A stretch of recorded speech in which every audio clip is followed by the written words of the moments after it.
And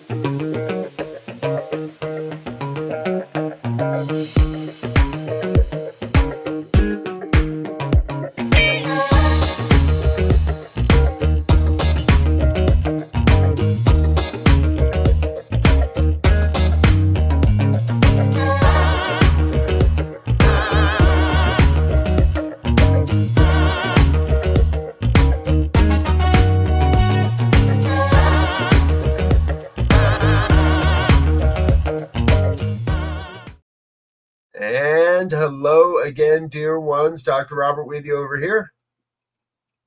BRZ right here. And this is New Thought Today for today, November 18th, 2025. Thanks for being with us on this wonderful Tuesday afternoon. I always look forward to our conversations. And Rev Z, it's you and me again this week, a couple of weeks before the Thanksgiving break of just you and I.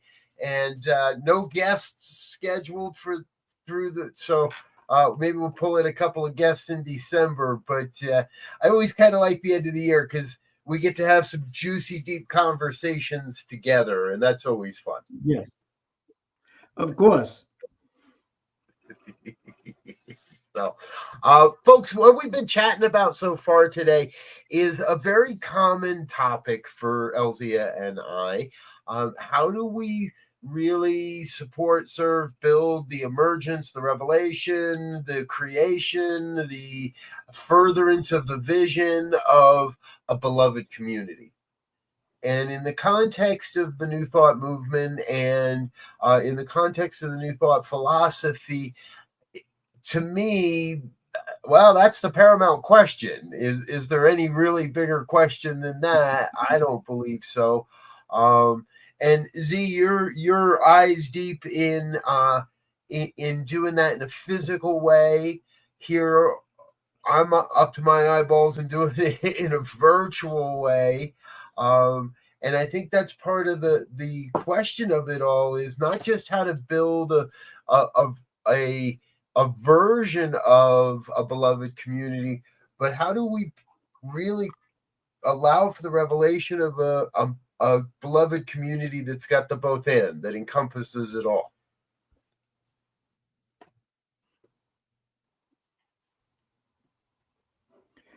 Yeah, that's the ticket, right? How do we do that? Now, I think we have excellent models of what that looks like. The human body, myself, yourself, yourself, if you will, is a perfect example of what a true, authentic community looks like. You can also look at certain ecosystems, whether they're on land or underwater. There is a wholeness when you talk about community of give and take to all the parts that speaks to the motto, if you will, or the mission, or of a world that works for all. Because when we know scientifically that if you start going in the rainforest and start messing with microbes and snails or whatever that you think shouldn't be there for whatever reason, you begin to immediately degrade that environment. We're having trouble now in the rainforest. We're having trouble now on coral reefs, to show that there is a divine pattern of how community works. No big I's, no big U's. Everybody has a part to play, or else we don't have a world that works for all. I want to jump off on this point, on part of what you're saying here, right? There is the oneness that is the human body, and in many ways that represents a microcosmic view of the greater body of planet Earth and the macrocosmic view that is there as well.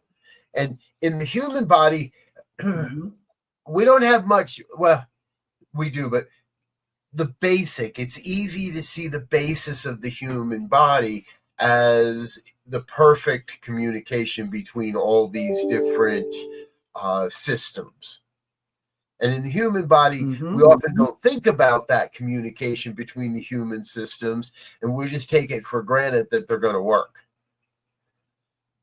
in a spiritual community, it doesn't quite work that easily. We've got a little more that we've got to dig into here with the human dynamics and how to navigate truly a human experience. And I think in some ways, and here's what I'd love you to chat about here, is we're doing this in uncharted territory. Since the pandemic, all bets are off.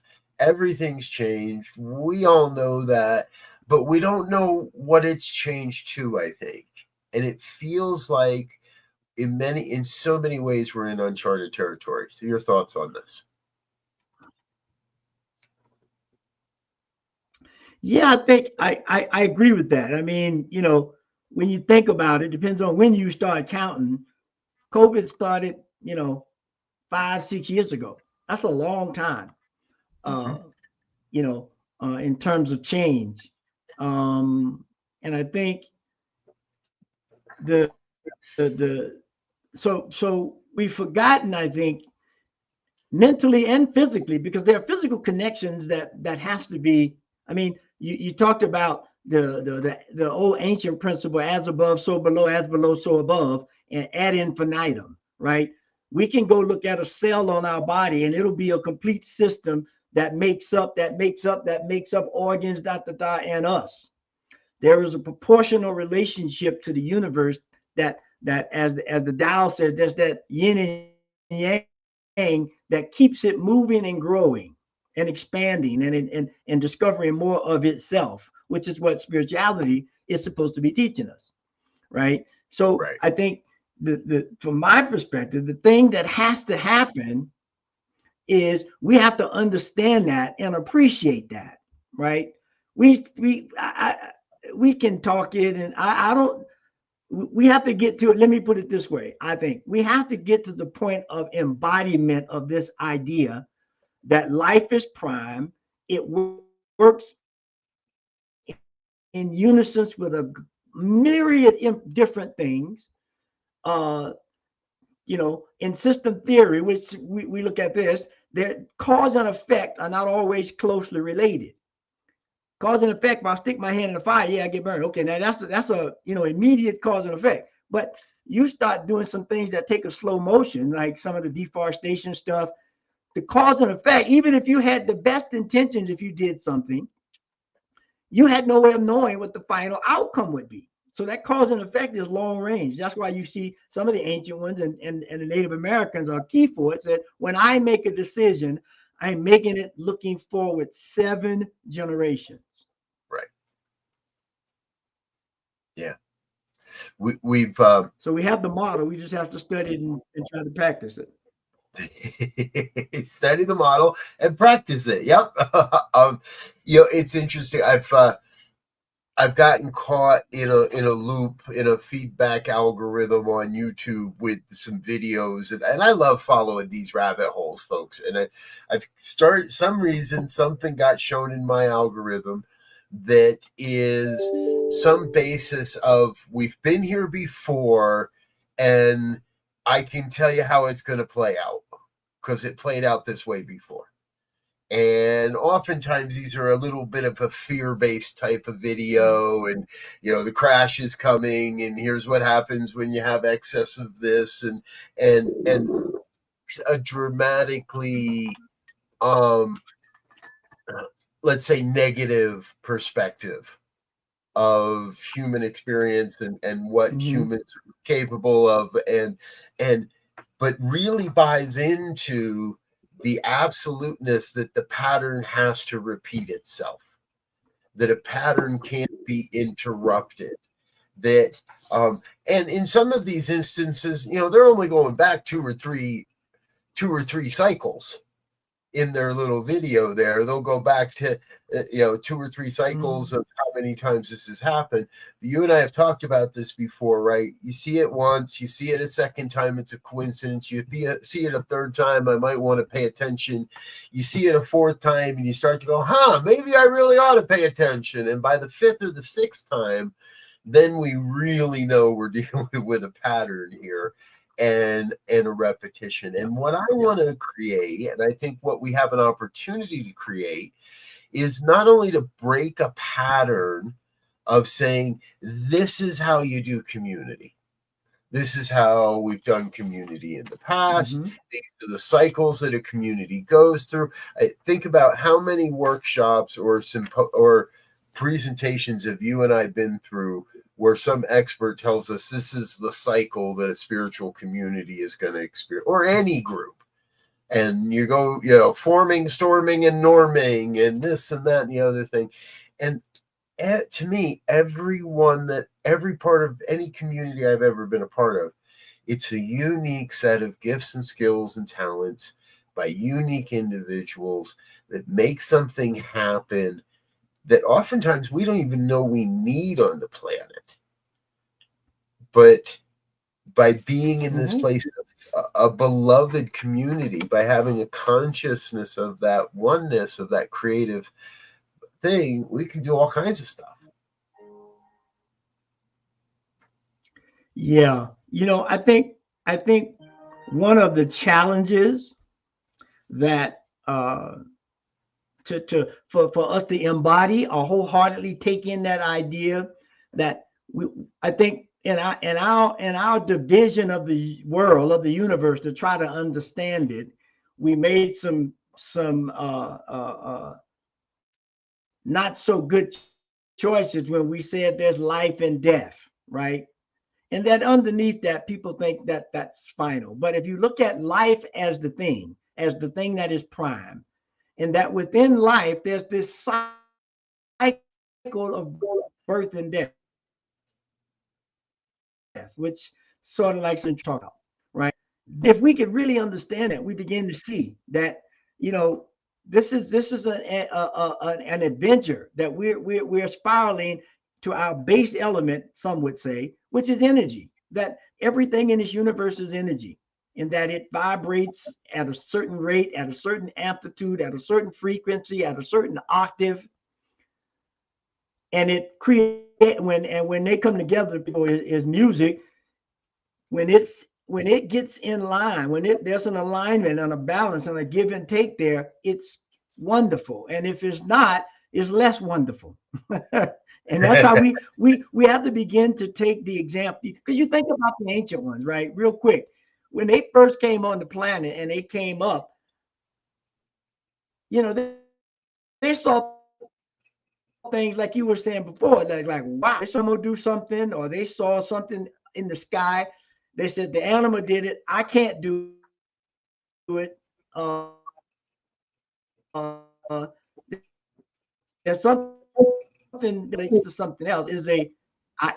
Some people may not like religious science. It is about observation, awareness, and integration into a whole wisdom that makes things go.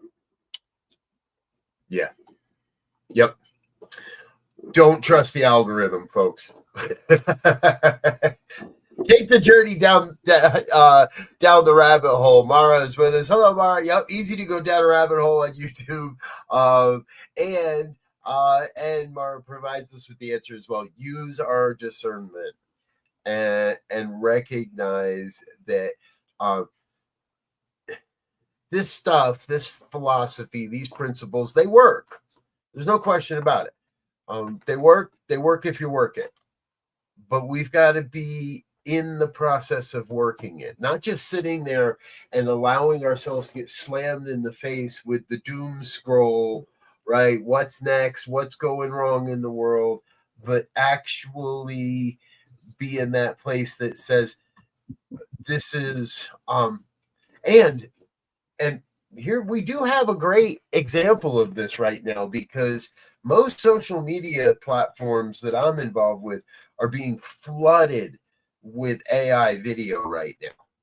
And people are getting pretty good at it. So some of it can be tough to tell what's real and what's AI. And to be able to look at something with a discerning eye and say, something don't feel right about this. Oh, wait a minute. Every one of these videos has something in common. There's one factor that is exactly the same. I watched one today. I'll give you the example. It's overweight, middle-aged white women stealing bicycles off of a porch and getting bombed with a dye bomb, with a dye pack. And I don't know why my brain said, sure, watch that one. It was probably the dopamine, right? But, okay, I got to click and see what the heck this is.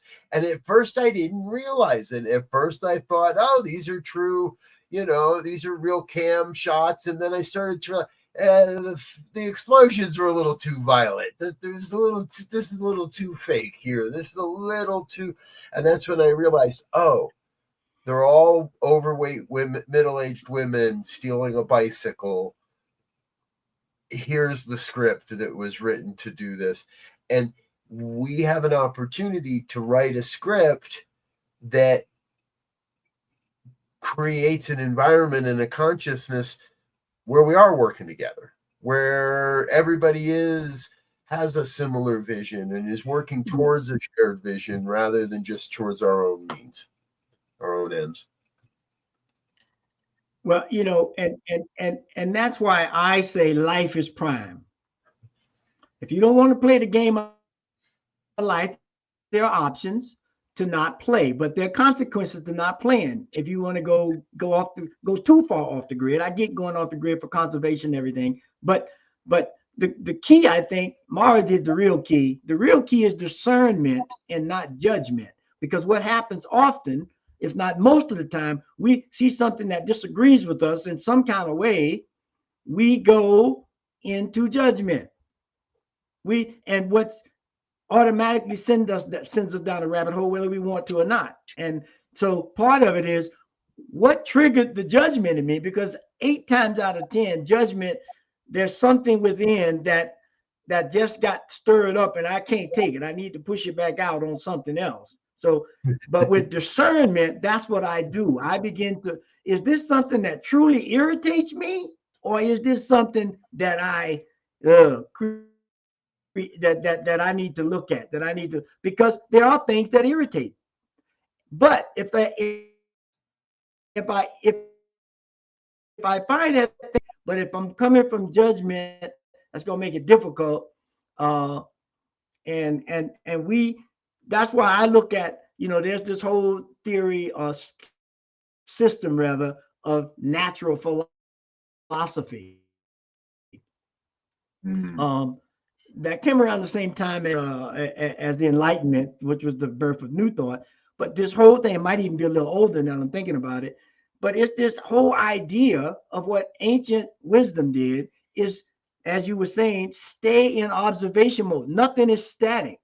It's always changing at the micro and the macro.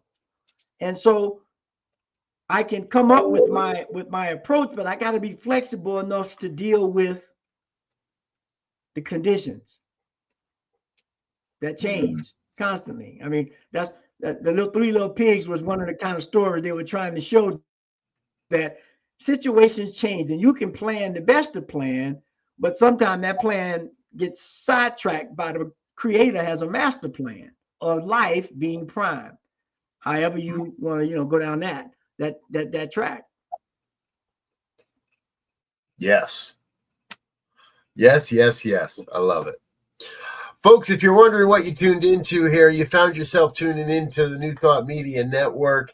This is New Thoughts a Day. Reverend Elzia and I take a weekly look at sometimes what's going on in the world, sometimes what's going on for us. Sometimes we have guests in for interviews, and sometimes we just ponder the what ifs in the world, in our lives and in the world, because and I want to come back to our theme today is what is necessary right now to move forward a vision of a beloved community.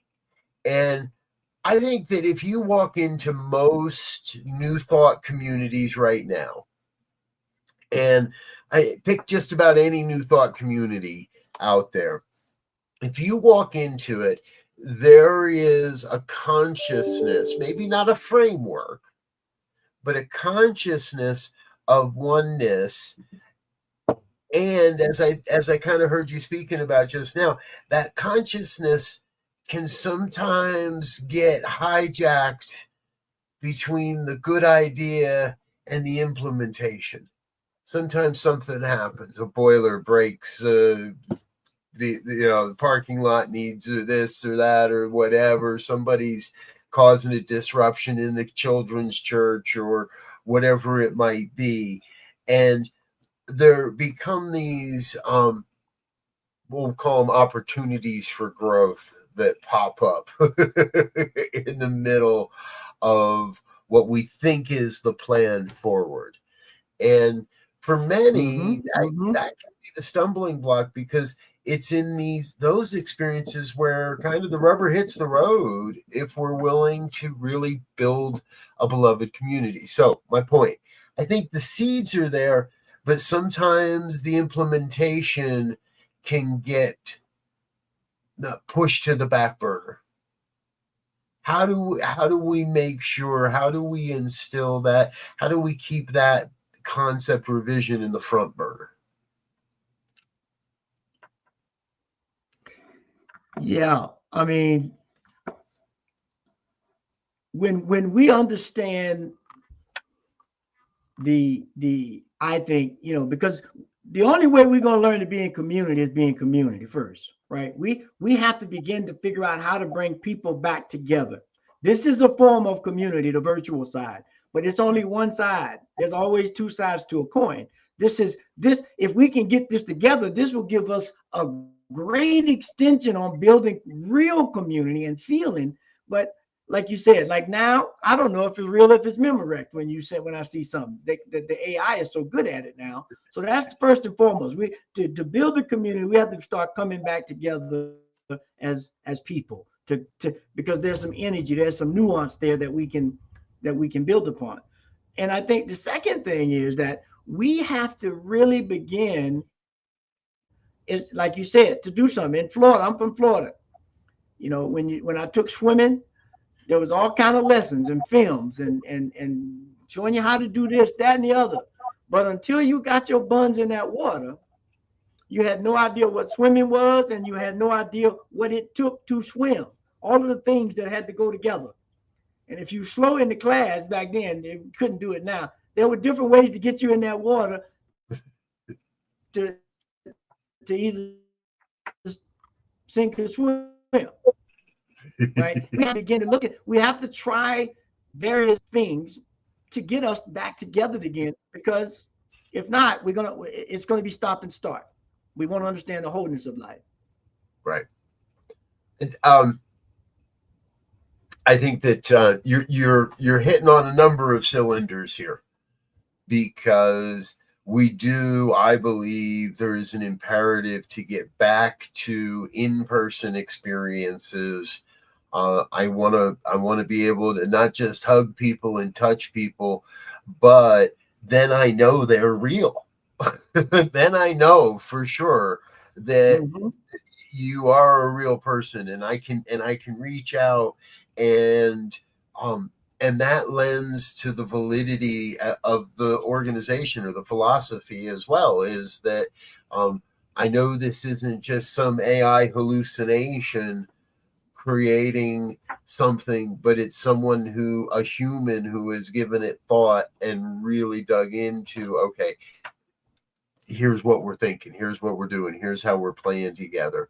So I used to believe that you could go it alone in virtual community, and I'm not, and I can't say that any longer. I can't say that you can go it alone in just the virtual side. Yeah. No. The old adage, no person is an island, right? There's too many.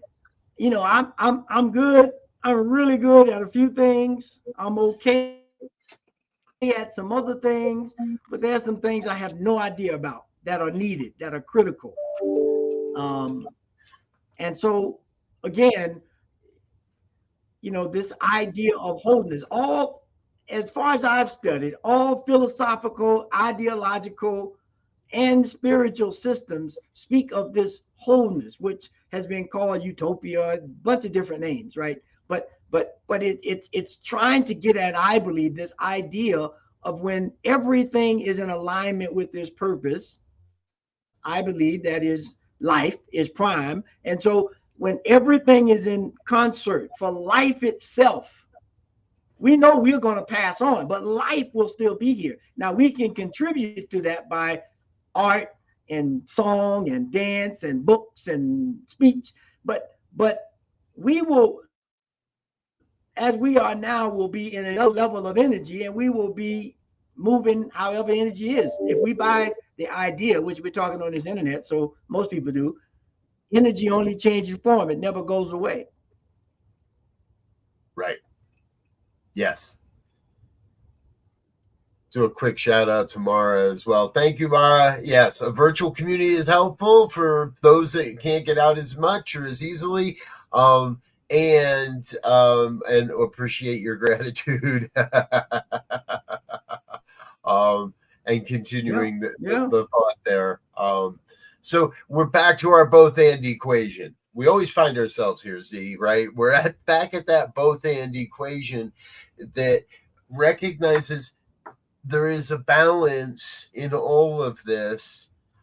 There will be times where physical is more important and or we're drawn to the physical experience of it more often. And there will be times in our lives where the virtual takes over or is more accessible or more important to us at that time, or we've just kind of find our sense of being in one or the other at any given time.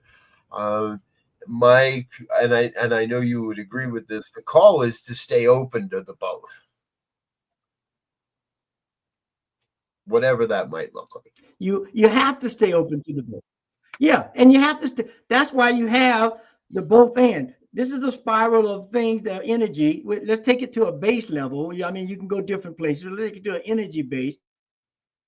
There are two things that are magnetically, energetically moving, and as they dance, something else come out. That's the both and, right? And so we have to begin to figure out if we've gotten ourselves out of balance and something is showing up as a anomaly, whether it's at any level in the life, then life currently makes an adjustment. It makes an adjustment to try to heal that or to resolve that. Because as long as it's staying there stagnant, nobody's drinking stagnant water. They drinking running water. That means it's moving, and that's what life is. And that, I mean, we could go so far down the rabbit hole, but I think we really have to begin to look at, if we believe that consciousness, this energy, this idea is everything that we see physically, we have to change that idea. We got to change that thought, that image, that dream, and it will begin to actualize by the right energy coming together to move something, right? We talk about magnetic energy. It's going to move something. And that's what we're stagnant now. We're not moving things, I don't think. Yeah. Folks, we need to take a quick break, let a couple of our sponsors say hello, and let you learn a little bit more about what's happening around New Thought Media Network. But we've got more coming in our second segment, so don't go away. Stay with us. We'll be right back after this. Please help us say thank you to our organizational sponsors, including the Hefferland Foundation, Affiliated New Thought Network, International New Thought Alliance, Science of Mind Archives and Library Foundation, Center for Spiritual Living Denver, Center for Spiritual Living Midtown, New Thought Philadelphia, Planned Happiness Institute, Summit Center for Spiritual Living, One Heart Retreats, Center for Spiritual Living on the Lake, Unity Kitchener, Unity Spiritual Center Ottawa, Om Center for Spiritual Living, Satya Center, Begin Within Ministries, Center for Spiritual Living North Jersey, Unity of Savannah, and the Center for Spiritual Living Seattle, as well as all of our individual donors. Thank you for being part of the New Thought Media Network. Please like, share, and subscribe. New Thought Media Network, positively inspiring.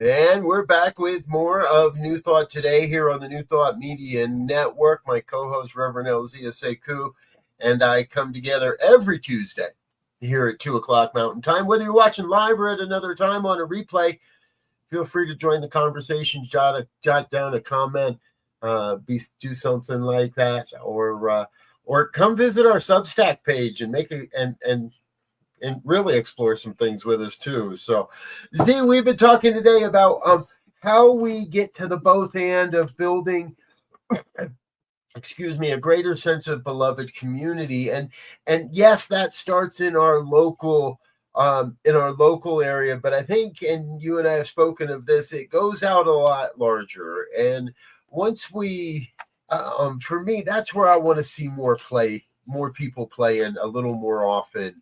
Is out in the world, out in the everyday, out in the organizations that we're a part of, the coffee shops where we hang out, the supermarkets where we shop, all the places that humanity is showing up. And what's next? What do you see next? What are the great opportunities we have right now?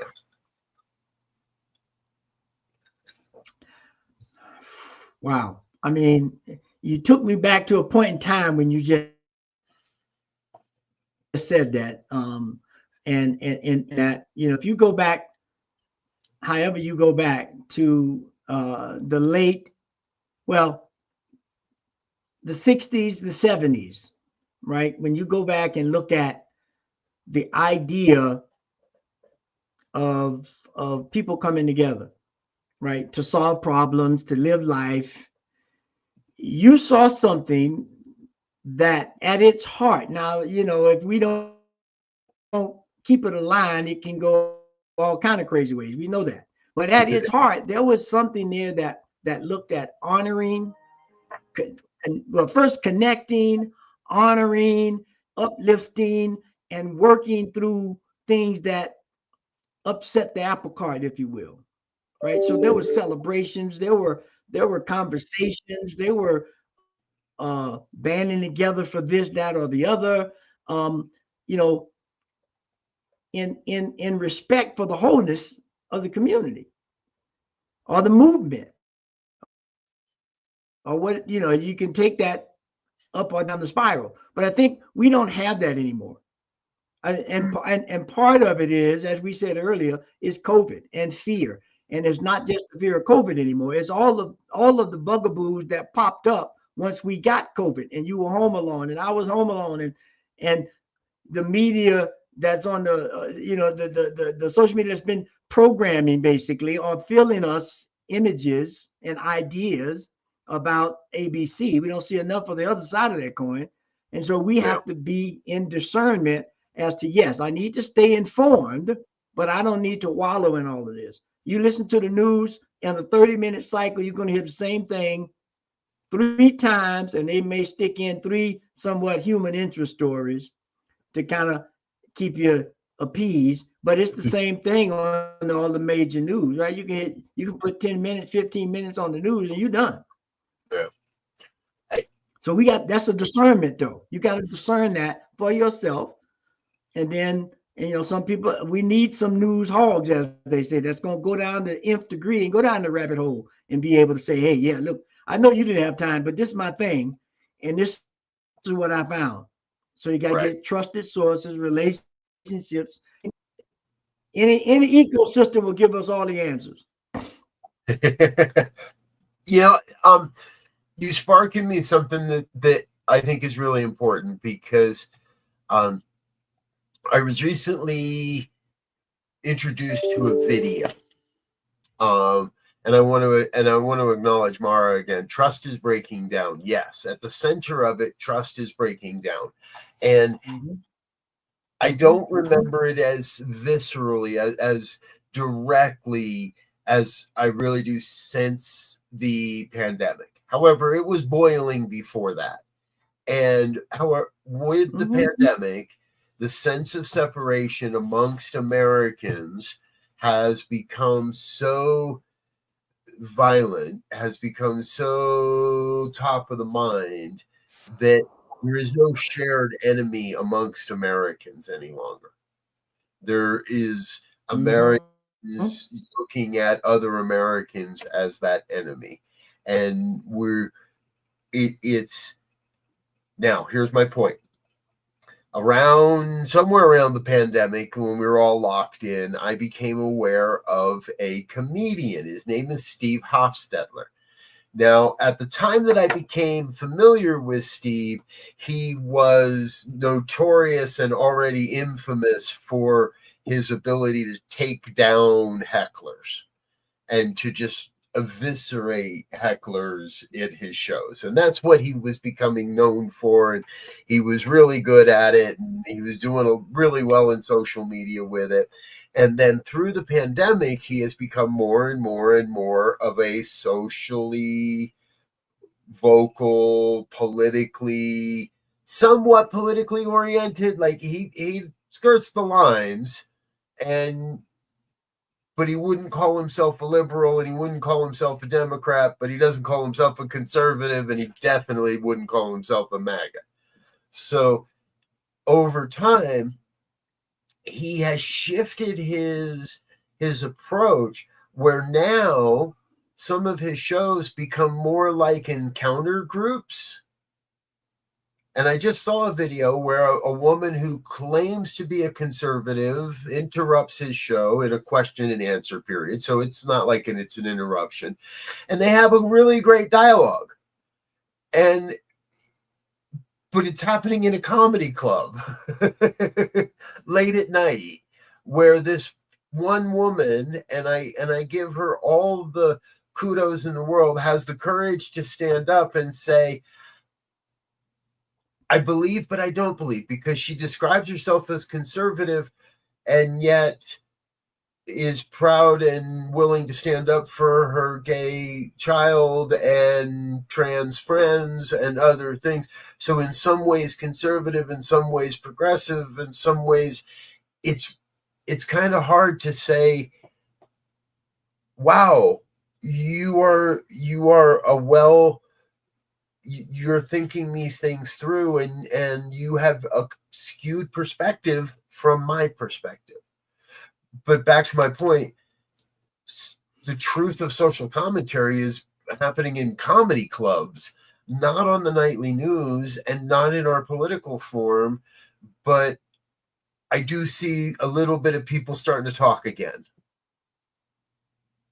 And that's Yeah, really, I think, yeah, and I think, the one of the premises that people go into these things with, as you indicated right at the start, was this whole idea of an enemy. There is no enemy in life.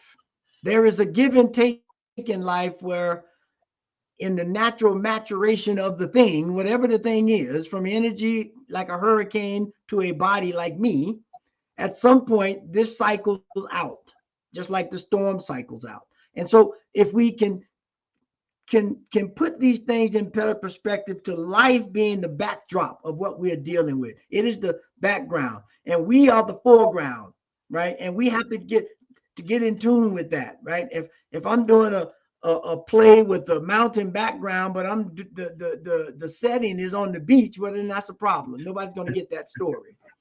But when I can get it right, I can tell the story, and that's what, the only way I've never sailed a sailboat in the middle of the ocean. Now, I've been on a sailboat in a bay and tootle around, but in the middle of the ocean between here and pick somewhere, that's a Right. whole nother experience that I can give you some semblance of because of the little sailing that I've done.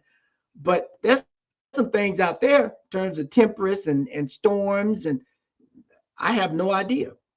But Yep. somebody does, and when we in that situation, I want to be able to trust them as Mara said, and I want to be able to say, look, this your thing, dude. You tell me exactly what to do, and I'm gonna do exactly what you tell me to do. I know ain't no guarantees, but this is where you lead. And we have to learn the yin and yang, the give and take, the ebb and flow of life, and in every aspect to say, hey, how do we do the dance? How do we do the tango? How do we do the conga? Whatever these dances are, whatever the rhythm is, we have to find how to dance with it. Or else, when you ever seen somebody dancing and they off the beat and it looks horrible. Yes, it does. I've seen you dance, and you're not that, so you're okay. But yes,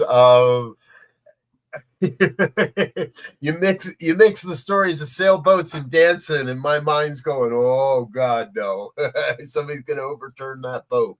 Well, see, and that's why we need different metaphors because different people pick them up different ways. Right. That's what the And ancients one did. They told the stories. right. And that is, I think, the biggest thing right now is we need as human beings, as individuals, and as communities, we need to start telling different stories. And because we can continue to tell the story about how broken it is, and we continue to still tell the story of how horrible it is, and we need to start telling a story of how we transcended these days. We need to start telling the story of what it takes to come together, and the day the people said enough is enough and we're going to start working together again. And we need to start telling the stories of people that are creating urban gardens in the middle of food deserts, and sourcing more. And I guess I'm preaching to myself here and setting us up editorially for next year. We're going to tell more stories. There, you're right. Commitment. Here's how we do it, folks. We're going to make a commitment right now as this program to tell more stories next year, or from here forward, tell more stories of the people that are doing it differently, but also living this new thought philosophy. Yeah.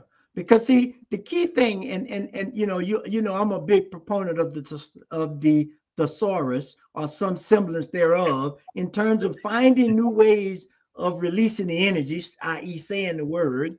So, because when we look at discernment, right? Discernment means the quality of being able to grasp and comprehend what is obscure. Yes. What is obscure, not what we see, not what we can, but there's some other things that are obscure that when I do a discern, I take some in and I can make a better decision, I make a more informed decision. And that's where faith and all of that comes in, right? Because it's always changing. So the moment I make a decision, it's already changed.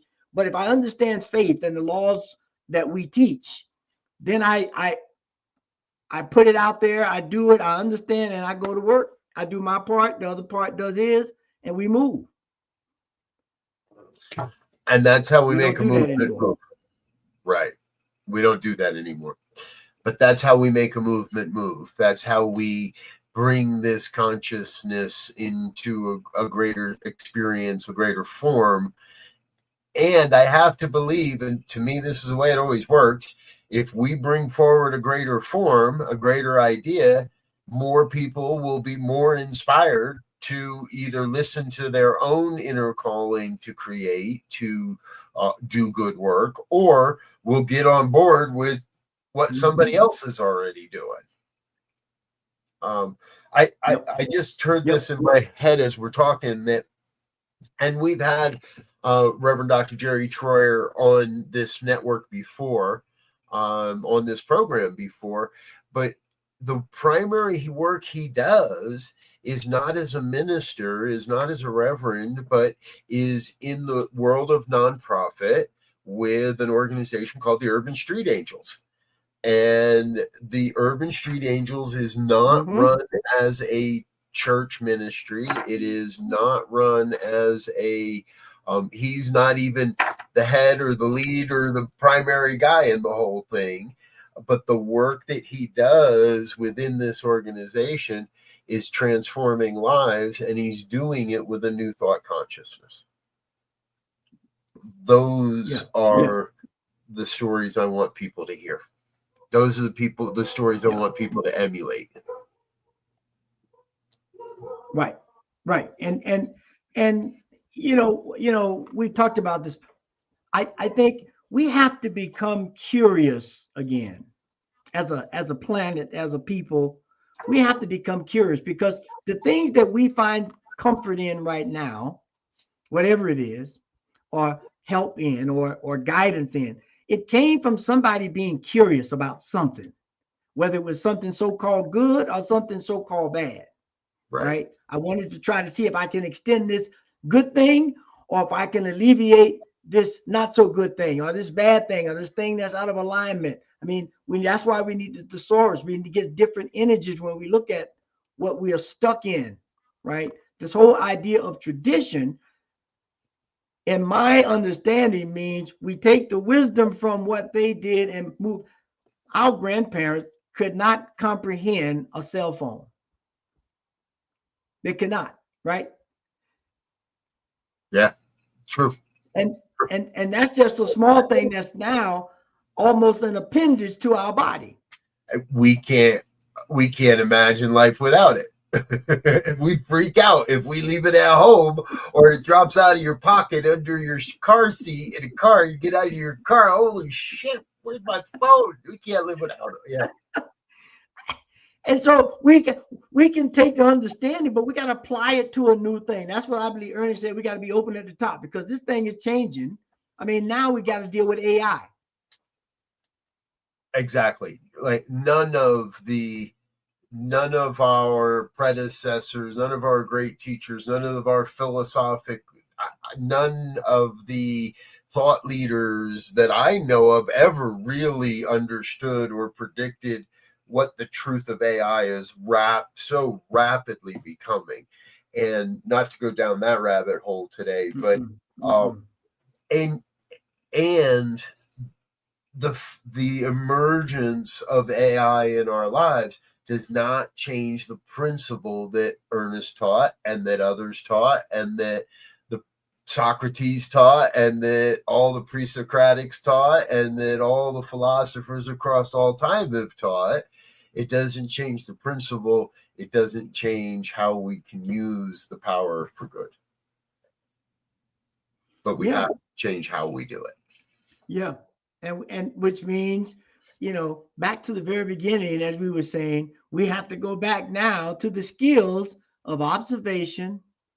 Well, first we got to be aware, then we have to observe, and then we have to use discernment to make decisions from the idea that there is oneness, that there is wholeness, and that wholeness, oneness thing is called life, and that it is forever evolving. And that's what we are trying to do. And so we have a pattern. The universe adjusts, right? I mean, there's the famous story about the typhoon in the typhoon, I think it was in Phuket or somewhere, where they had the big tidal wave, had the earthquake. Right. The animals, if the story is true, and I've seen some say I wasn't there, and now, but the story was, and I believe it's true, that they sensed something energetically, and they went in the opposite direction of that. Yes. They didn't find many animals, trapped in that, from what I understand. Yep.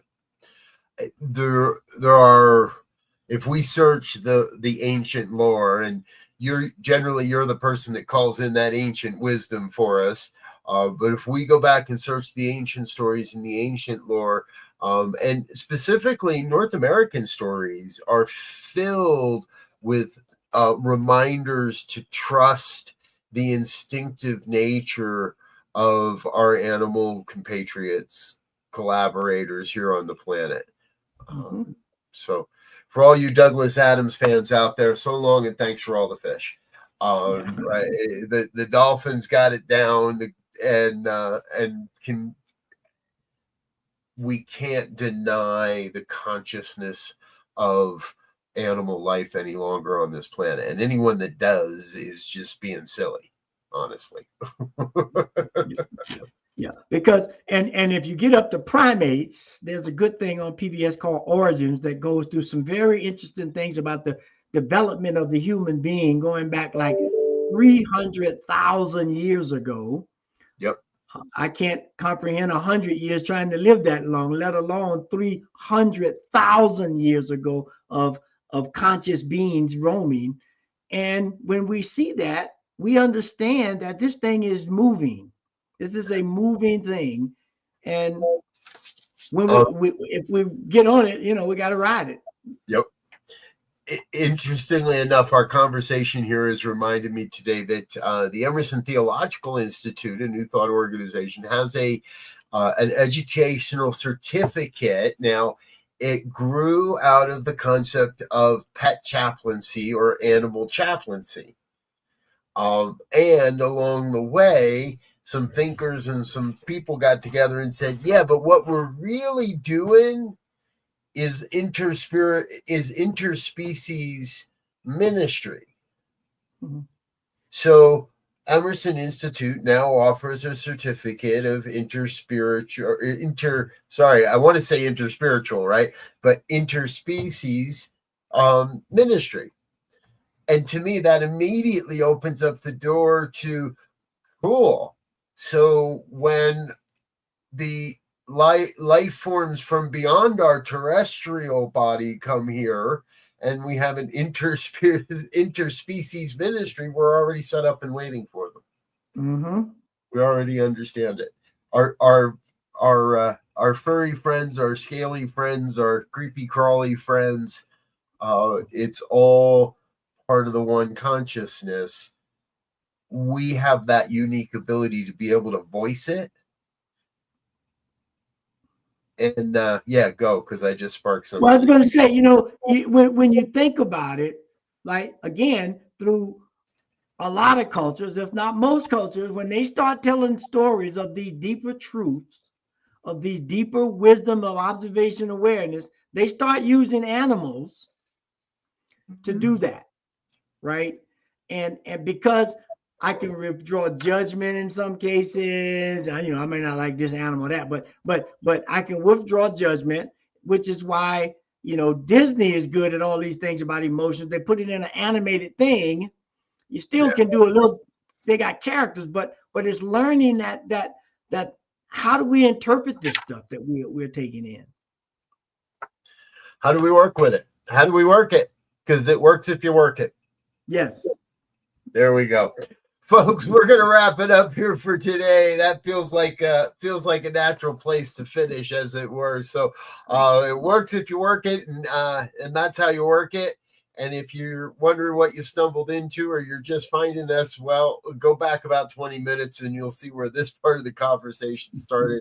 But remember, you can go all the way back to the very beginning of this conversation, because with over 200 and some odd episodes now, Z, we've been doing this a while, and all of our past episodes, the good ones, the bad ones, and the ones that felt good, but now kind of not so much comparatively, they're all there at our YouTube page. Head on over to the New Thought Media Network YouTube page. Look for the playlist for today's show, New Thought Today, and you'll be able to find all of our past episodes, conversations, and interviews. We'd love for you to check those out, and feel free to comment, share on those episodes as well. So now we're taking next week off for the Thanksgiving holiday, Rev. But we'll be back the Tuesday after that, which is December 2nd, I believe. Please don't quote me if I got the wrong number on the day. But we're going to invite you to enjoy your Thanksgiving holiday, however you may celebrate it or not. And we'll see you again live on December 2nd. Until then, we want to wish you peace and absolute richest blessings. Bye now.